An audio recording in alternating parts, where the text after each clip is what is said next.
Baik Bu Linda, seperti yang kita sepakati bersama kemarin, sebelum kita melakukan observasi, kita akan melaksanakan kegiatan pra-observasi dulu. Jadi di sini nanti Bu Linda akan menjawab beberapa pertanyaan yang mungkin akan saya sampaikan kepada Bu Linda ya. Oke baik Bu Linda, kira-kira nanti apa nih tema yang akan Bu Linda ajarkan untuk hari ini? Temanya Pak, makanan sehat. Makanan sehat ya? Iya, makanan sehat. Itu temanya bagaimana tubuh mengolah makanan. Bagaimana tubuh mengolah makanan. Oke baik. Untuk tujuan pembelajarannya apa saja itu Bu Linda? Iya, ada 3 tuh Pak. Ya, apa? Pertama, melalui kegiatan mengamati iklan media cetak. Ya. Peserta didik dapat mengidentifikasi unsur-unsur iklan dengan baik. Kedua, melalui kegiatan menggali informasi dari teks bacaan. Sesudah itu ketiga, melalui kegiatan membuat bagan dan model. Ada 3 Ada pembelajarannya Bu Linda ada ya. 3. Oke baik, untuk tujuan sudah selesai nih. Nah jadi kira-kira nanti area pengembangan yang hendak dicapai itu yang mananya nih Bu Linda? Itu peserta didik mampu mengidentifikasi unsur-unsur iklan dengan benar. Ya, unsur iklan. Terus kita Sesudah itu peserta didik mampu menggali berbagai informasi dari teks bacaan tersebut dengan benar juga Pak. ya. Sesudah itu peserta didik tergabung dalam kelompok. Kelompok itu belajar semampu membuat bagan dan model peserta mampu membedakan organ pencernaan hewan dan manusia. Membedakan itu Pak. Oh berarti untuk area pengembangan yang ketiganya Bu Linda yang ingin dikembangkan nanti anak-anak di dalam kelompok gitu ya, akan membuat sebuah bagan terkait dengan pembelajaran bagaimana sistem pencernaan makanan gitu ya. Baik. Nah ini untuk area pengembangannya sudah ada nih. Tentunya kan ada strategi nih Bu Linda akan Bu Linda laksanakan nanti nih. Iya Pak, jelas. Bagaimana apa saja strategi yang sudah Ibu persiapkan nih? Observasi terutama Pak dengan analisis. Ya. Nah, sesudah itu membaca dan berdiskusi. Setelah itu membuat bagan dan modelnya tadi. Bagan pencernaan. Itu strateginya ada berapa 3 ya? Iya. Cuma 3 Bu Linda? 3, ada 1 lagi kolaborasi. Oh kolaborasi, berarti nanti semua siswa berkolaborasi dengan kelas dalam hal melaksanakan kegiatan-kegiatan yang ada di dalam pembelajaran ya. Iya. Apa strateginya ya? Oke baik Bu Linda, ini sudah terampung sama saya nih. Yang pertama tadi ada tujuan, terus kemudian area pengembangannya juga sudah Ibu sampaikan, terus strateginya juga ini mantap sekali nih. Jadi ini juga nantinya yang akan kita lihat di dalam kelas Bu Linda nanti ya. Oke baik. Nah untuk kegiatan pra-observasinya cukup di sini saja Bu Linda. Mungkin kita bisa langsung ke kelas ya. Iya. Oke baik, terima kasih Bu Linda. Selamat pagi anak-anak.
sebelum kita memasuki tema hari ini, Ibu mau memberikan kepada kalian pertanyaan tema yang sebelumnya. Tema yang sebelumnya tentang pencernaan, organ pencernaan hewan dan manusia. Hewan dan manusia. Nah, Ibu ingin bertanya sama kalian, apa masih ingat apa yang Ibu jelaskan yang kemarin? Masih ingat anak-anak Ibu? Kalau masih ingat, bagaimana hewan ruminansia mencerna makanan? Siapa bisa di antara kalian menjawabnya? Saya mau menjawab, Bu. Dengan cara menahan bahan mentah kemudian mengeluarkan makanan yang sudah setengah dicerna dari perutnya dan kemudian lagi. Nah, jawaban dari teman-teman kalian sangat meyakinkan kita. Nah, Ibu tanya sama kalian, apa udah betul? Nah, udah betul. Tepuk tangan. Nah, satu lagi, Ibu kasih soal yang kemarin juga anak bersangkutan dengan pelajarannya yang kemarin. Nah, di sini Ibu mau menanyakan lagi tentang bagaimana yang Ibu kasih tahu sama pelajaran yang kemarin. Bagaimana makanan yang kamu makan bisa sampai ke dalam tubuhmu? Saya, Bu. Nah, Saya menjadi dulu. Saya, Bu. iya, Saya, Bu. Kamu. iya nak. Saya, Bu. Sesalur. Terus Saya, Bu. saya, Susah. iya, berarti sudah berkaitan. Pertama adalah mulut, kedua tenggorokan, ketiga lambung, keempat dan kelima adalah usus. Sekarang sudah terjawab yang kemarin. Nah, sekarang materi kita hari ini adalah makanan, temanya makanan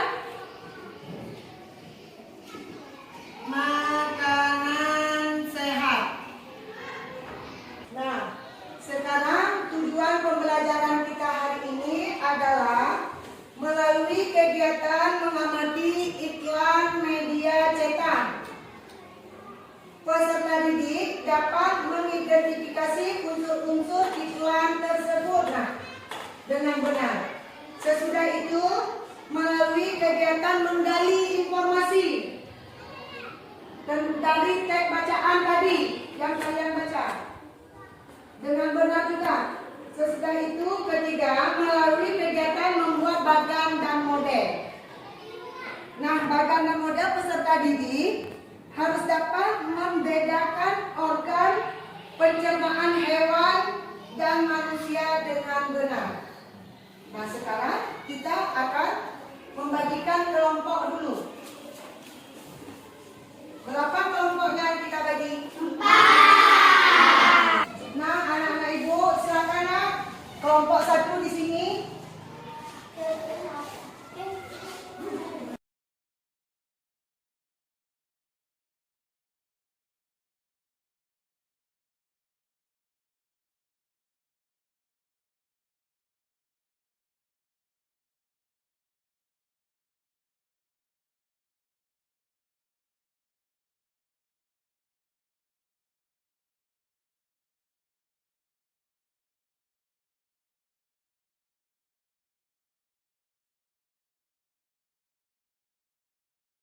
Sekarang Ibu udah membagikan kelompok kalian. Masing-masing kelompok udah ada anggotanya ya kan? Tahu yang mana nanti kelompok 1, kelompok 2, kelompok 3 dan kelompok 4. Masing-masing kelompok itu ada tugasnya. Nah, sekarang kita mengamati tentang iklan. Mungkin kalian iklan sudah tahu. Iklan di media cetak dan iklan di televisi. Kita sekarang memperkenalkan iklan media cetak. Nah, anak-anak ibu tahu kan iklan di media cetak? Tahu. Di mana nak? Di koran. Contohnya ini yang ibu bawa. Ini iklan di media cetak. Di koran. Udah tahu anak ibu? Kalau media di elektronik itu iklan di TV kita masing-masing di rumah. Pernah kalian lihat? Oke. Sudah ada perbandingan sama kalian nanti tentang iklan elektronik dengan iklan media cetak. Nah, sekarang anak ibu akan mengamati video yang ibu sajikan. Kalian amati dan kalian nanti berdiskusi berkelompok. Silakan amati videonya. Nah, sekarang kalian memperhatikan sistem pencernaan. Pencernaan dimulai di dalam mulut. Gigi memotong makanan. Kelenjar ludah menghasilkan enzim yang berfungsi untuk menghaluskan makanan agar mudah ditelan. Lidah mendorong makanan ke kerongkongan. Di kerongkongan, makanan didorong dan diremas agar masuk ke dalam lambung. Proses ini terjadi selama 5 sampai 6 detik. Lambung memiliki 3 fungsi: menyimpan makanan selama 2 sampai 4 jam, menguatkan dan mencampur makanan dengan aneka enzim dan cairan asam lambung, memasukkan makanan ke usus kecil hingga lambung kosong kembali. Di usus kecil atau usus halus, zat-zat gizi seperti protein, lemak, karbohidrat, vitamin, dan mineral diserap oleh tubuh. Pankreas menghasilkan enzim dan hati menghasilkan mengkonon. Enzim dan mengkonon itu membantu pencernaan dan penyerapan makanan di usus kecil. Bentuk usus kecil seperti pipa yang berdiameter 3-5 cm. Panjang usus kecil antara 6-8 meter, lebih panjang daripada tubuh kita. Sisa-sisa pencernaan yang tidak dapat digunakan tubuh masuk ke usus besar. Di usus besar, air dan mineral diserap sampai habis. Sisa-sisa itu lalu masuk dan berakhir di anus. Teman-teman, Nah, anak-anak ibu semuanya, baru aja kita menonton video tentang organ-organ tubuh manusia. Nah, sekarang kita akan menonton kembali tentang fungsinya organ tubuh pada manusia. Contohnya kan tadi mulut. Nah, apa fungsinya? Kerongkongan apa fungsinya? Lambung apa? Semua nanti kita akan menonton videonya. Sekarang kita nikmati videonya dulu. Teman-teman, kemarin kan kita sudah membahas pencernaan makanan dari mulut ya. Setelah dari mulut, makanan kita menuju kerongkongan. Kerongkongan adalah suatu saluran seperti tabung panjang 20 cm yang menghubungkan antara rongga mulut dengan lambung. Di dalam kerongkongan terjadi gerakan peristaltik, yaitu gerakan meremas-remas yang dilakukan oleh dinding kerongkongan untuk membuat makanan terdorong masuk ke dalam lambung. Berarti tujuan selanjutnya lambung yang dibawa. Betul, Bob. Lambung adalah bagian dari organ pencernaan manusia yang paling elastis. Lambung berbentuk seperti kantong dan terletak di dalam rongga perut sebelah kiri atas. Di dalam lambung, makanan mengalami pencernaan secara mekanis dan kimiawi. Pencernaan mekanis dilakukan oleh dinding atau otot lambung yang meremas dan mengaduk makanan. Pencernaan kimiawi dilakukan oleh getah lambung yang dihasilkan oleh kelenjar getah lambung. Getah lambung mengandung enzim pepsin, enzim renin, dan asam klorida. Enzim pepsin berfungsi untuk memecah protein menjadi peptol.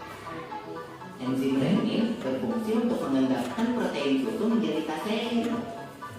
Asam klorida atau HCl berfungsi untuk mengasamkan makanan dan membunuh kuman yang masuk bersama makanan. Nah, habis ini makanan kita pergi ke toilet ya. Hihi. Kamu ini Belum, Bob. Selanjutnya, makanan dicerna di usus halus dulu. Usus halus merupakan usus terpanjang dalam saluran pencernaan karena panjangnya mencapai 6 hingga 7 meter. Di dalam usus halus terdapat cairan khusus yang membantu penyempurnaan pencernaan makanan. Oh iya, usus halus terdiri dari 3 bagian, yaitu usus 12 jari, usus kosong, dan usus penyerapan. Apa aja ya fungsinya? Usus 12 jari atau disebut juga duodenum memiliki panjang kira-kira 25 cm. Usus 12 jari mencerna makanan dengan bantuan getakan kreas dan getah empedu. Getakan kreas dihasilkan oleh kelenjar pankreas. Getakan kreas mengandung enzim-enzim berikut. Enzim amilase berfungsi mengubah zat tepung atau amilum menjadi zat gula atau glukosa. Enzim tripsin berfungsi mengubah keton menjadi asam amino. Enzim lipase berfungsi mengubah lemak menjadi asam lemak dan gliserol. Kalau getah empedu dihasilkan oleh hati dan disimpan dalam kantong empedu. Getah empedu berfungsi untuk mencerna lemak. Selanjutnya, usus kosong atau jejunum terletak di antara usus 12 jari dan usus penyerapan. Usus kosong memiliki panjang sekitar 2,5 meter dan berfungsi untuk mencerna makanan dari usus 12 jari. Terakhir adalah usus penyerapan yang merupakan tempat penyerapan sari-sari makanan. Di seluruh permukaan dindingnya terdapat ujung-ujung pembuluh darah yang menyerap sari-sari makanan. Kemudian, sari makanan diedarkan melalui aliran darah ke seluruh bagian tubuh. Jadi makanan yang kita makan kembali lagi ke dalam tubuh kita ya? Iya, Bob. Habis itu, sisa makanan yang dicerna masih berlanjut ke usus besar. Nah, usus besar berfungsi menyerap cairan, vitamin, dan mineral dari sisa-sisa makanan yang telah diserap oleh usus halus. Pada usus besar, terdapat bakteri yang berguna untuk tubuh bernama E. coli yang berfungsi untuk membantu proses pembusukan sisa makanan. Proses pembusukan sisa makanan akan menghasilkan kotoran atau feses yang kemudian dikeluarkan melalui anus. Oh gitu. Nah, gimana dengan mulut? Itu disebabkan oleh apa ya, Pipo? Organ terakhir yang bernama rektum adalah ujung muara dari usus besar yang berfungsi sebagai tempat penyimpanan feses sementara. Ketika rektum terisi penuh dengan feses, maka saraf akan mengirimkan respon kontak yang menimbulkan rasa ingin buang air besar.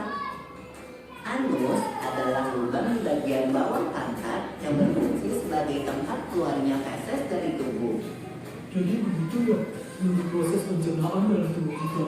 Iya, Bob. Seenak-enaknya makanan yang aku makan, ujung-ujungnya untuk dibuang lagi. Tapi ingat, kan ada juga sari makanan yang menyebar menjadi energi untuk tubuh kita. Betul juga ya. Oh ya, Pipo. Ngomong-ngomong soal pencernaan, kamu pernah sakit perut gak? Tentu saja, Bob. Kenapa ya perut kita bisa sakit? Nanti akan kita bahas bersama di video selanjutnya ya, Bob. Anak-anak ibu masih semangat? Masih. Kalau semangat barusan kita nonton 2 video. Tentang apa yang pertama Regina? Tentang organ-organ pencernaan tubuh. Yang kedua tentang fungsi. Iya betul. Kedua-duanya sudah kita tonton. Nah sekarang anak ibu kerjakan sama-sama. Catat apa yang tadi. Apakah masih ingat kalian? Tentang yang kalian nonton tadi. Dan itu tulislah fungsi-fungsi organ pada pencernaan tubuh kita manusia. Nah, keluarkan buku semuanya. Tuliskan.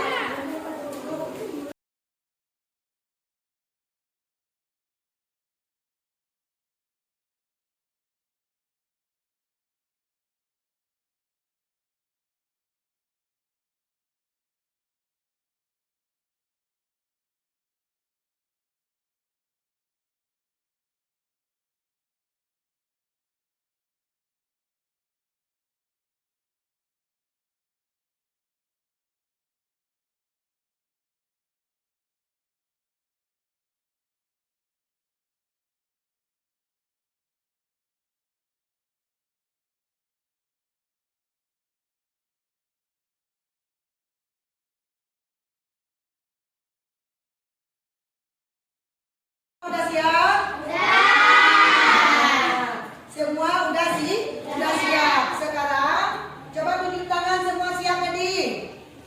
Nah, sekarang ibu suruh mewakili satu orang ke depan. Kelompok 2.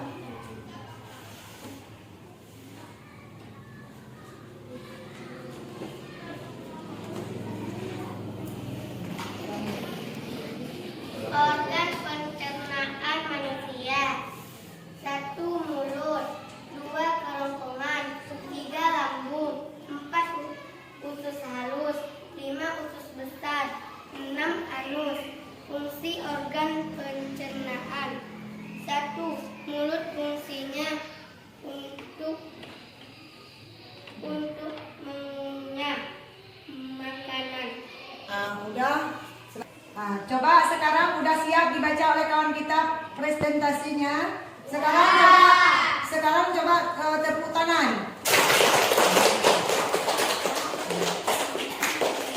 Anak ibu udah siap tugas kelompok. Sekarang semuanya keluarkan pulpen sama buku. Kalian tulis 5 buah. Tolong buka buku halaman 24. Kerjakan soal 1 sampai 5. Buka bukunya. Nah, nomor 1 sampai 5 tolong kerjakan semua.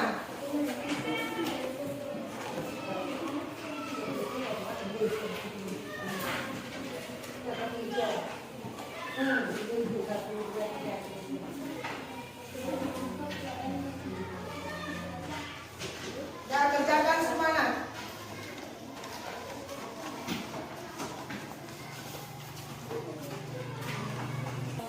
Udah siap anak-anak ibu semuanya? Udah. Kalau udah siap, kumpulkan semua ke sini.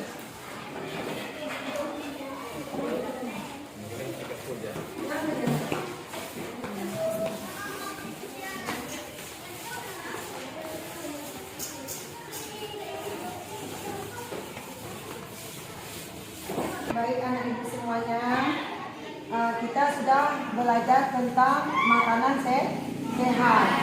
Sebelum ibu akhiri pelajaran itu, hari ini kita akan menarik kesimpulan tentang pelajaran yang kita pelajari barusan tadi.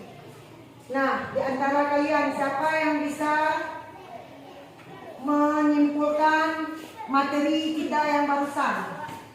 Nah, coba silakan Pak Zaid. Makanan sehat misalkan makanan yang bebas dari bahan lain dan mengandung gizi yang bermanfaat untuk tubuh kita. Bebas dari bahan bahaya yang mengandung seperti warna, pengawet dan pemanis buatan. Nah, sekarang kalian sudah tahu semua kesimpulannya. Coba tepuk tangan buat Pak Zaid.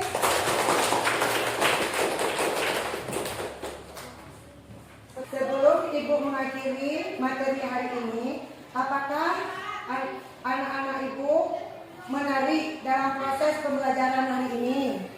Ada.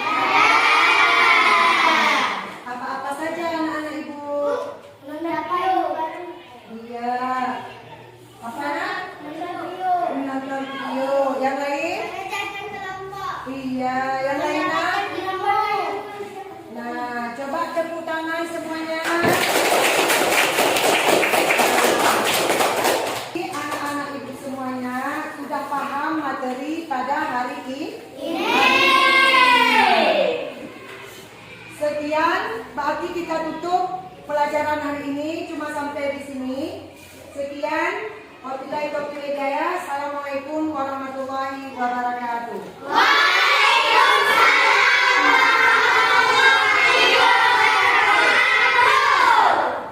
Baik, Bu Linda. Assalamualaikum. Nah, bagaimana kabarnya hari ini? Sehat ya? Kita kan sudah observasi nih. Sebelum kita observasi kemarin, saya juga sudah menemui Bu Linda dan bicarakan observasinya. Nah, Bu Linda sudah menyampaikan apa tujuannya.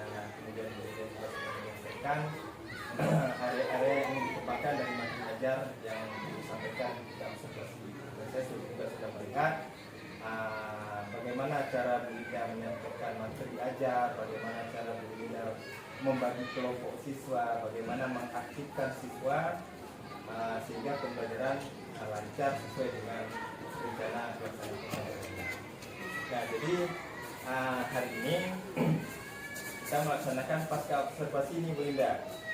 Jadi tujuannya nanti Bu Linda sendiri dapat merefleksi nih apa yang menjadi hambatan Bu Linda ketika kita melaksanakan pembelajaran di kelas kemarin, kemudian apa yang menjadi ide-ide yang tertinggal. Kan ada kemarin tuh sebelum kita observasi kan ada apa saja ide-ide yang dikembangkan kan gitu.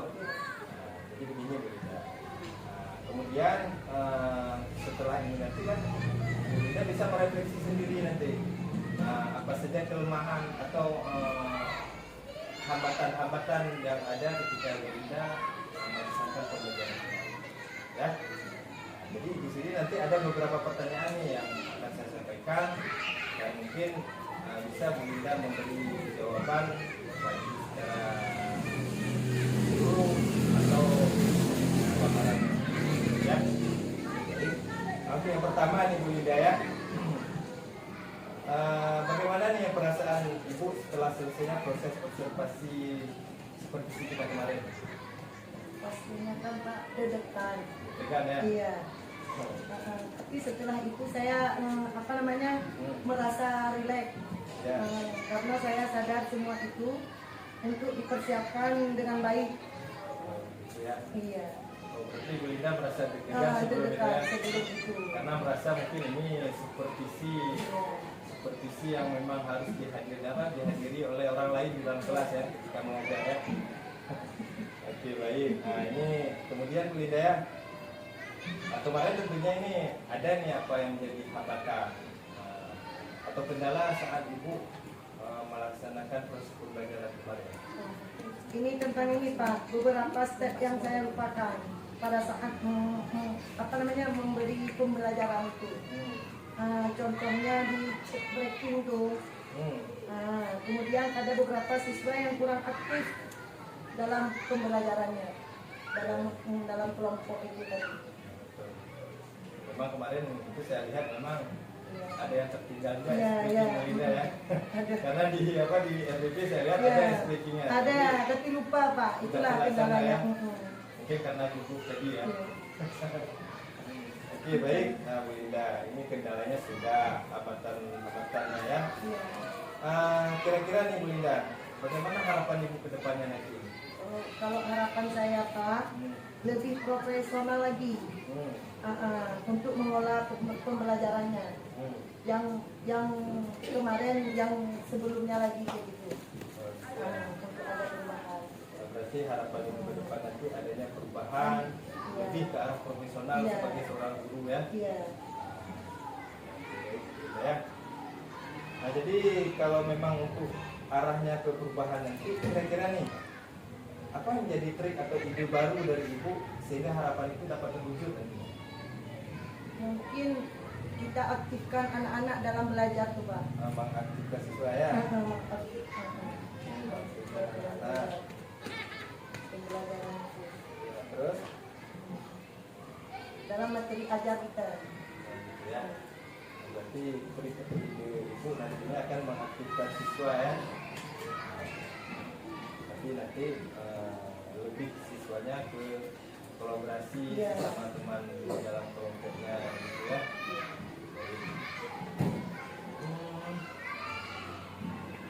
Kira-kira nih setelah pembelajaran kemarin apa Ibu sudah puas dengan pembelajaran Ibu kemarin? Kayaknya belum Pak. Belum ya? Belum puas ya? Belum puas. Untuk kedepannya saya ingin hal yang lebih baik lagi Pak. Adanya perubahan ke arah yang lebih baik ya. Nah, memang kita ini sebagai manusia memang harus berpikir ke depannya lebih ke arah yang lebih baik lagi. Kalau selama ini kita merasa lebih baik, berarti ke depan kita dengan berbagai upaya-upaya itu ya. Baik. Nah kemudian kira-kira Bu Linda nih, apa hal-hal yang positif yang telah Ibu lakukan selama proses pembelajaran kemarin? tentang apa namanya pembelajaran dalam kelas itu Pak. Budaya positifnya harus kita tanamkan dalam anak. Jadinya beliau positif ya. Ya, budayanya. Berarti ya yang budaya positif yang dimaksudkan Tentang menerapkan pembelajarannya, pembelajaran juga.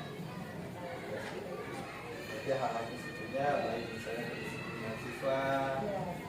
terus maksudnya Bekerja kelompok. dengan kelompok kerjasamanya ya, Ya. kolaborasi antara sesama guru dan sesama siswa Ya. gitu maksudnya ya. Ya. Berarti di sini ada beberapa pokoknya yang sudah saya sampaikan kepada Bunda. Jadi ibu pun sudah merefleksi nih bagaimana hambatan atau kendala ibu selama proses pembelajaran kemarin ya. Jadi saya harap ke depan nanti ada perubahan seperti harapan ibu tadi. Ya, alhamdulillah Pak. Jadi ke depan nanti apa yang kita harapkan dapat terlaksana seperti harapan ibu ya. Jadi saya ini tidak sabar nanti ke depannya adanya perubahan-perubahan Insya Allah. ke arah yang baik ya. Oke baik, mungkin ini saja untuk pasca observasinya Bunda. Terima kasih atas waktunya ya. Kalau memang nanti ada yang mungkin perlu kita coaching atau perlu kita bicarakan, itu silakan jumpai saya. Ya. Terima kasih ya Bunda ya. Sama-sama.